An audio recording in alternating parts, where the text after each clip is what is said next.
They said we had the perfect life. A beautiful house on Willow Lane, 2 golden retrievers, Sunday brunches on the porch, and smiles that never seemed to fade. To the outside world, we were a dream couple, Emily and Jack Morrison, married for 8 years, both in our mid-30s, successful in our careers, and still looked at each other like we were high school sweethearts. But perfect is often just another word for pretending. I met Jack in college. He was charming, confident, with that boyish smile that made everyone feel like they were the only person in the room. I was quiet, more cautious, but something about him made me feel safe. We got married 2 years after graduation, bought the house with the white fence and the big oak tree, built a life around dinner parties and vacations, career milestones, and silly traditions. At least that's what I thought we built, until the cracks started showing. It began with small things.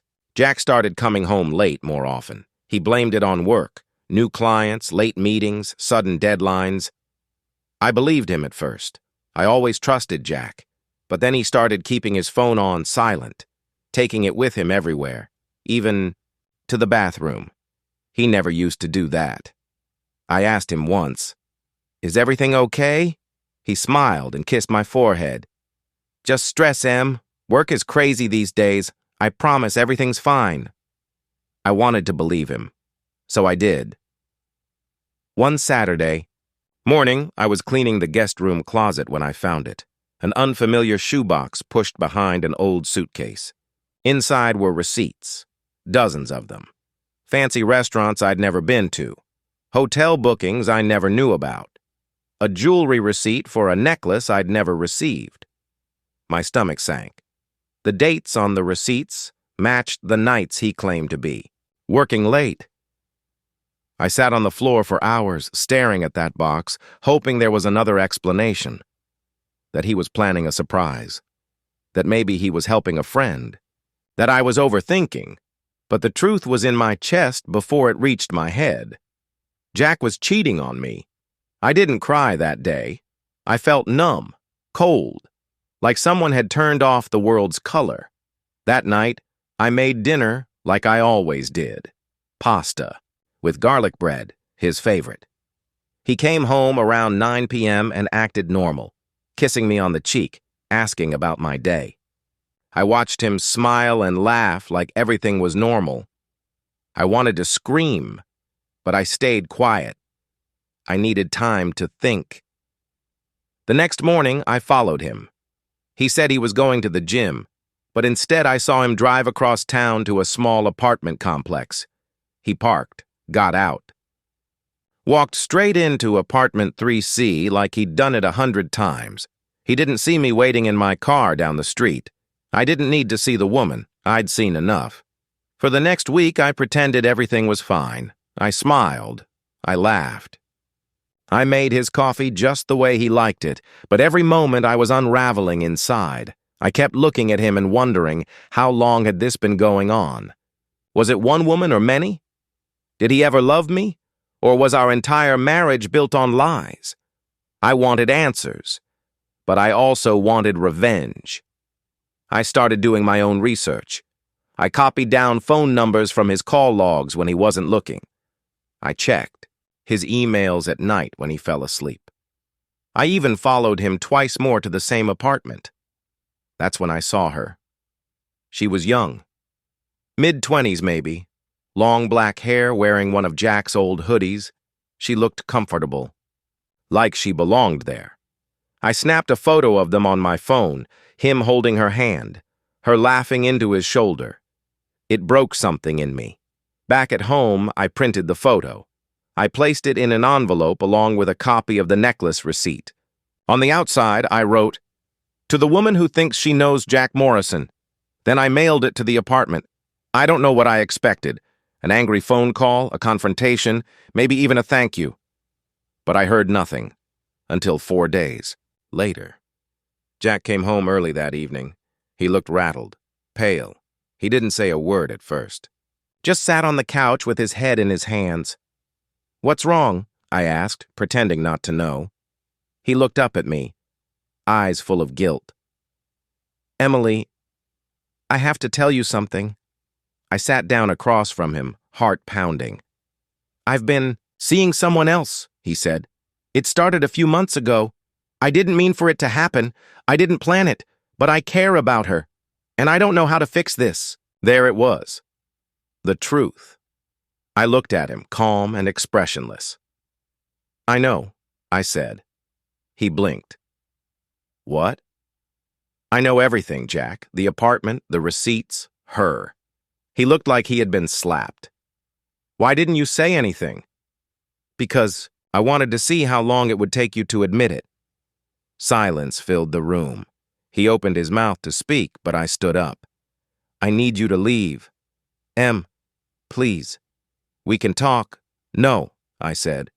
You don't get to beg for a second chance after lying to me for months. You made your choice.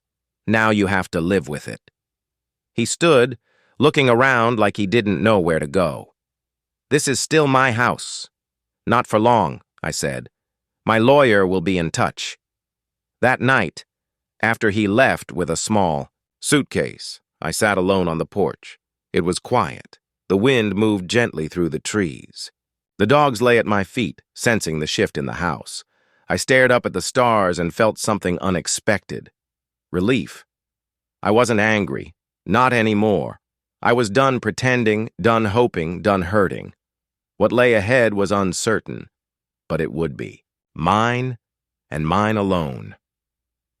After Jack left, the house felt both empty and alive at the same time.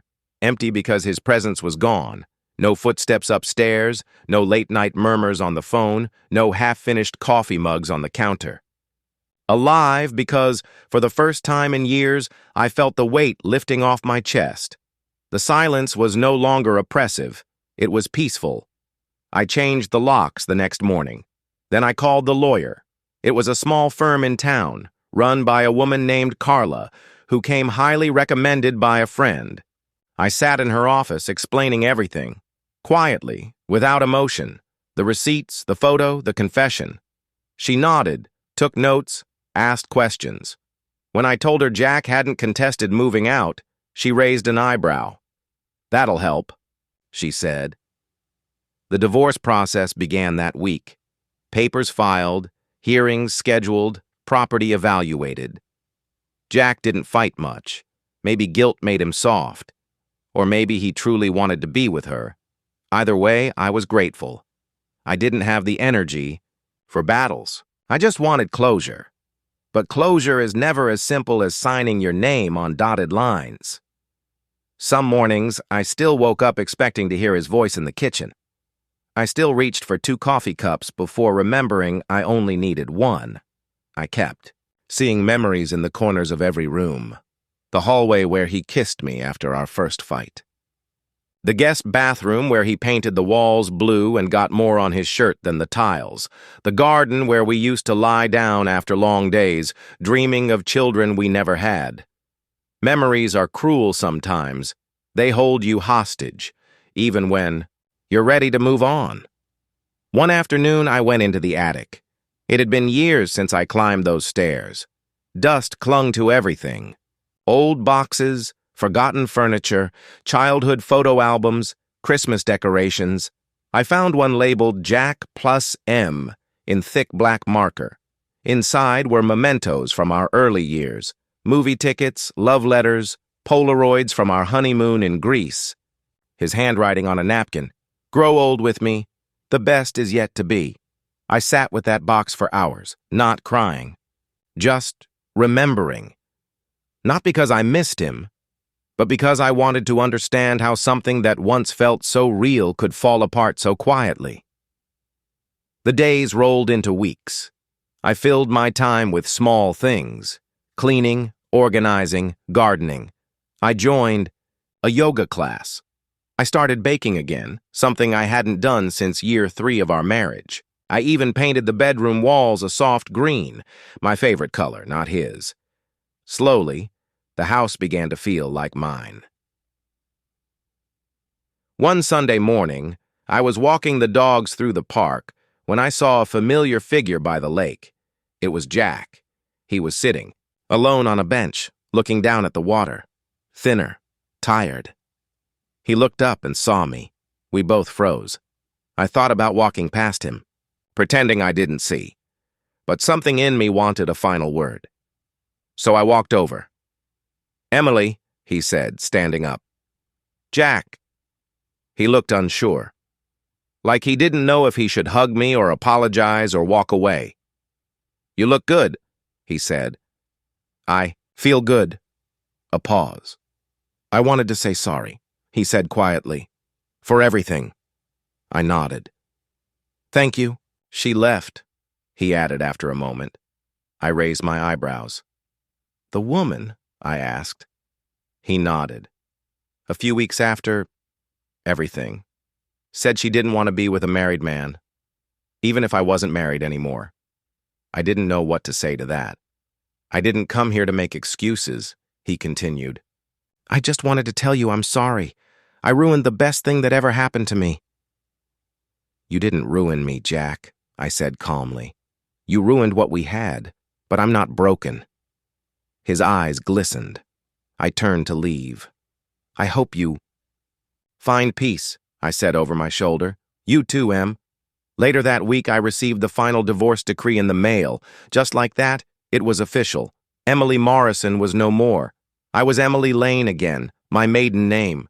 A small change, but it felt like shedding the last piece of a skin I no longer needed. I held the papers in my hand, and this time, I did cry. But not out of sadness. It was the cry of release, of freedom, of a chapter ending. That night, I opened a bottle of wine and sat on the porch, watching the stars. The dogs lay beside me, quiet and content. I thought about all the years I gave to Jack, all the love, all the loyalty, and I realized something important. He may have betrayed me, but he didn't define me. I was still me, still kind, still strong, still capable of loving again, someday. But for now, I had myself, and that was enough, and that was enough. A few months had passed since the divorce was finalized. Spring had arrived on Willow Lane. The flowers in my front yard bloomed in shades of pink, yellow, and lavender, almost as if they knew I needed a fresh start. The breeze was softer, the sunlight warmer. I could finally breathe without feeling a weight on my chest. The house was still the same in many ways, but something about it had shifted. It wasn't haunted by memories anymore. It was mine. Every wall, every room, every corner now held the story of my healing, not our history. I had repainted the living room, donated the furniture Jack picked out, bought new plates, new sheets, even new curtains. It wasn't about material things. It was about reclaiming space, reclaiming myself. And slowly, I started letting people in again. My friend Sasha, who had stuck by me through the whole ordeal, convinced me to join a book club. "It's not about books," she admitted with a laugh. "It's about wine and gossip." The group met every other Thursday. We'd sit around someone's living room, half-heartedly discuss the book, then spend the rest of the night talking about everything else. Life, work, love, loss. One night, I shared my story. Not all of it. Just enough. There was a woman named Rachel in the group, older than me by a decade or so. After I finished talking, she said something I'll never forget. "Pain doesn't always leave scars, Emily. Sometimes it leaves wisdom." That stayed with me. I also started running again. Back in college, I used to run every morning. It cleared my head, helped me think. But somewhere along the way, work, marriage, life, I let it go. Now I woke up early, laced up my sneakers, and ran around the neighborhood. The wind in my face, the rhythm in my breath, the silence in my mind. It felt like coming home to myself. One morning I ran into someone new on the trail. Literally. I turned a corner too quickly and bumped right into him. "Oh!" I gasped, stumbling back. He caught me by the elbow before I could fall. Sorry, I wasn't looking. We both laughed awkwardly. He was tall, mid-30s maybe, wearing a navy blue hoodie and headphones around his neck. You okay? He asked. Yeah, I said, brushing dust off my leggings. Just my pride. He smiled. Well, that's important. We exchanged names. He was Daniel, lived a few blocks down, newly moved in after a job transfer. After that, we started running into each other more. Sometimes on the same trail, sometimes at the grocery store, sometimes at the park where I walked the dogs. One day, he asked if I wanted to grab a coffee. I said yes. Daniel was different. He listened, really listened. He didn't try to fix me.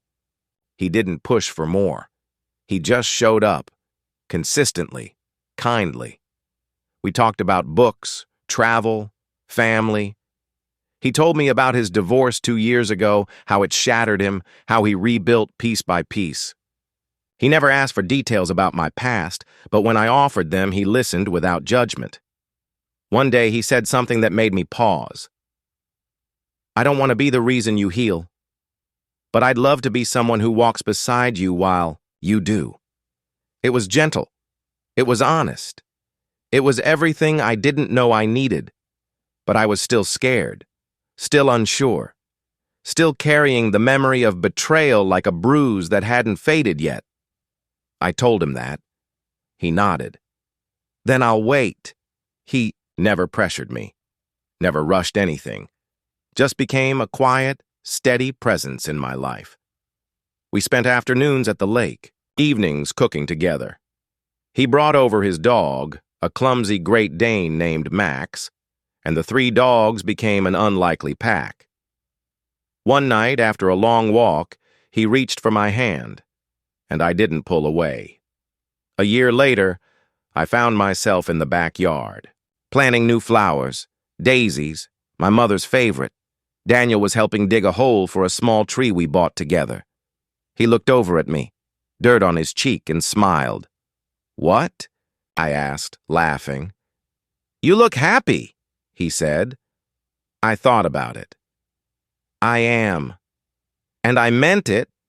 Not the kind of happy that's perfect or glossy or built for social media, but the kind that's earned, the kind that grows slowly after grief, like green shoots breaking through hard soil. I had built a new life, not one I had planned, but one I had chosen. Later that night, I sat on the porch again, dogs curled up beside me, a blanket around my shoulders. The stars looked the same as they always had, but I was different. I thought about Jack, not with anger, not with sadness, just with distance. He had been a chapter in my story, not the whole book, and now I was writing new pages, with laughter, with honesty, with hope, with love, not for someone else first, but for myself, and that I realized was the greatest ending of all. 6 months had passed since Daniel and I first met. 1 year since Jack walked out of our house on Willow Lane. Time moved strangely, some days slow, others too fast, but I no longer marked it by pain. That version of me, the heartbroken wife who watched her husband confess betrayal, had faded. I remembered her. I honored her. But I wasn't her anymore. I was someone new. Not because of Daniel, but because I had finally started choosing myself. We took things slow. Daniel and I spent most of our time doing normal things, walking the dogs, cooking dinners, talking about the past, the present, the quiet hopes for the future. He still lived a few blocks away, and we liked it that way. There was no rush. One Sunday morning, we went hiking in the woods just outside town. It was a warm spring day, and the leaves were green again after months of dull gray. At the top of the trail, we sat on a rock ledge and looked out over the hills. It's peaceful up here, I said.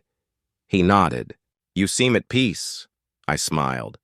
I think I am. We sat in silence for a while. Then he said, You know, I didn't think I'd fall for anyone again. Me neither, I admitted. I don't need a perfect love story, he said. I just want something real.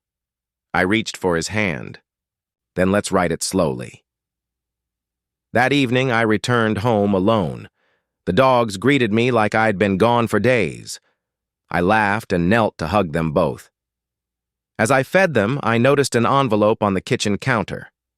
It had no stamp. Someone had slipped it through the door. I opened it cautiously. Inside was a letter.